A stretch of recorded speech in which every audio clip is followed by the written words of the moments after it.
Оюунлаг бүрэн дунд сургууль.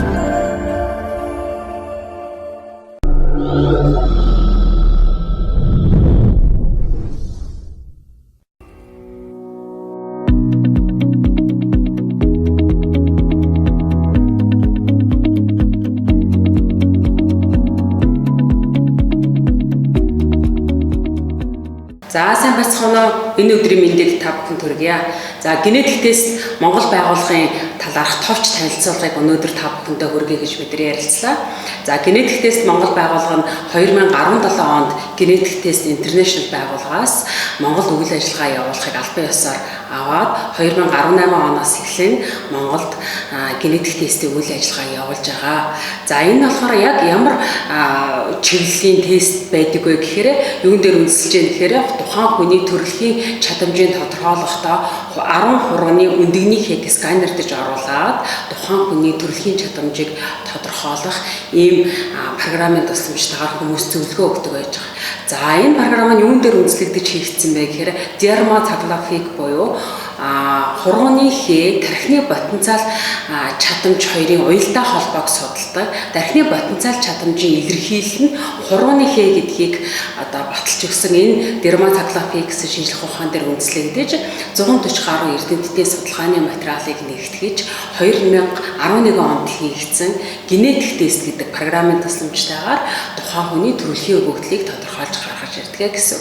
За энэ дээр нь ямар үзүүлэлтүүд гардаг вэ гэхээр тухайн хүний төрөлхийн суралцах потенциал чадамж, спорт чадамж, юмд онцох хандлага, мөн аливаа зүйлийг хурдан суралцах эсвэл төрөлхийн темперамент гээд нийт 15 үзүүлэлтээр тухайн хүүхдийн төрөлхийн өгөгдлийг нь тодорхойлж гаргаж ирдэг байж байгаа. За генийн өгөгдлийг болохоор ер нь дэлхийд 3 янзаар судалж авч үзэж байгаа. Энэ болохоор цусаар нэг авч болно, шүлсээр авч болно, хурууны хээгээр авч болдог. За цус болоо шүлсээр авах юу манад арайхан нэвтэрж орж ирээгүй.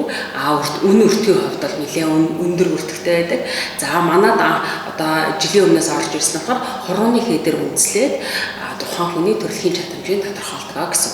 Хүн болгоны хурууны хээ өөр идэг. Хүн болгонд давтагдчихгүй байдаг. Тийм учраас тухайн хүүхдийн чадамж нь юун дээр илүү өндөр чадамжтай байна. Аль салбар дээр, аль чиглэл дээр тухайн хүүхдийг чиглүүлж яаж ажиллах ёстой вэ гэдгийг бид нар багш нарт нь илүү чиглүүлж сургалт зөвлөгөөнүүдийг өгөх юм аа. За тэгээд оюунлаг сургуулийн хүсэлтээр бид нар энэ хичээлийн жилд хамтран ажиллах гэрээ байгуулан хамтарч ажиллаж эхэлсэн байгаа. Тэгээд энэ 7 хоногийн эхнээс ахгуулаад 1-р ангиас ахгуулаад 8-р ангийг дуустал бүх хүүхдүүдийнхээ хурганы хээний өгөгдлүүдийг авч цуглуулсан. За тэгээд энэ материалуудаа бид нар боловсруулалт хийгээд 11 сарын 8-наас эхлээд биднэрт одоо энэ тайлангийнхаа одоо үр дүн нь ямар гарсан, хүүхдүүдтэй яаж ажиллах талаар илүү дэлгэрэнгүй мэдээллийг мөн цааш нь дэлгэрүүлж өгөх болно. Генетик тестийн одоо 2 тайлан байж байгаа. Нэг нь болохоор стандарт тайлан гэж байгаа. 15 хуудас тайлан гардаг. Үүн дээр ямар мэрэгжил илүү зохимжтой байх вэ?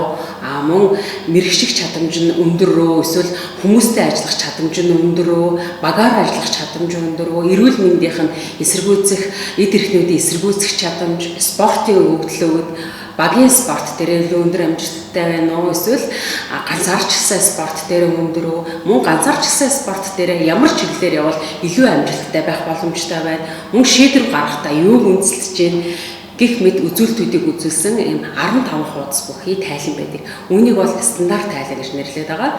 За дараагийн тайлан болохоор дэлгэрэнгүй тайлан гэж байгаа. Дэлгэрэнгүй тайлан нь болохоор нийт 44 хуудас тайлан байдаг. За энд болохоор тухайн хүүхдийн оюуны потенциал чадамж, мөн тухайн хүүхд имийг сурахдаа харааны ойгоор сурч гин үү, сонсголын ойгоор сурч гин үү, эсвэл биеийн практик хөдөлгөөнөөр дамжуулан сурч гин үү, түүн дээр нь үндэслээд эцэг эхчүүд, багш нар яаж ажиллах вэ?